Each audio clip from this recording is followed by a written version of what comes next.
Film ini akan mengisahkan seorang anak tiri yang hanya tinggal dengan bapak tirinya karena ibunya yang telah lama meninggal. Hitomi yang seorang anak tiri tinggal dengan bapaknya yang mesum serta suka bercocok tanam. Suatu hari, dia dan bapak tirinya Sucipto pergi ke makam ibunya dengan maksud untuk berziarah. Dengan bapak tirinya dia membawa bunga dan air untuk membersihkan makam itu. Dengan berjalan kaki sejauh 1 kilometer, mereka pun akhirnya sampai di makam ibunya Hitomi. Sambil duduk dan beristirahat mereka sedikit demi sedikit membersihkan makam itu. Mereka juga memberi bunga dan air pada makam ibunya. Tampak muka Hitomi yang rindu dengan ibunya. Sambil duduk dan berdoa, dia meminta agar ibunya semoga tenang dan bahagia di sana. Ketika Hitomi sedang berdoa, terbesitlah niat jahat ayah tirinya yang suka bercocok tanam itu. Dengan ajakan sedikit memaksa, Hitomi yang masih polos dibawa oleh ayahnya ke tempat yang sepi.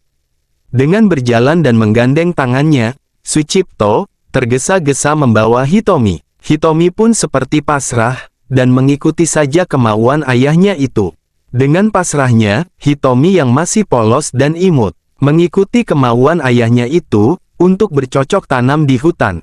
Rasa canggung pun tergambar di mukanya, karena untuk pertama kalinya, dia bercocok tanam apalagi dengan seorang ayah, walaupun itu bukan ayah kandungnya. Seiring berjalannya waktu, Hitomi pun pasrah dan menikmatinya. Di tengah kenikmatan itu, mereka tersadar ketika ada orang berjalan dan melewati mereka yang sedang bercocok tanam. Hal itu membuat mereka pun merapikan bajunya dan berjalan pergi ke rumah. Sambil berjalan, Sucipto berbicara agar meneruskannya di rumah, supaya aman dan tidak ada gangguan dari siapapun. Sesampainya di rumah, Hitomi pun mengambil terlebih dahulu pakaiannya yang sudah kering di halaman rumahnya.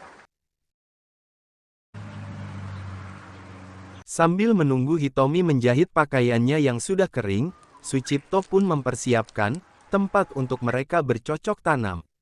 Dengan tergesa-gesa dia mengeluarkan kasur lantai dan membersihkannya. Sucipto yang sudah tidak sabar untuk bercocok tanam, sangat bersemangat.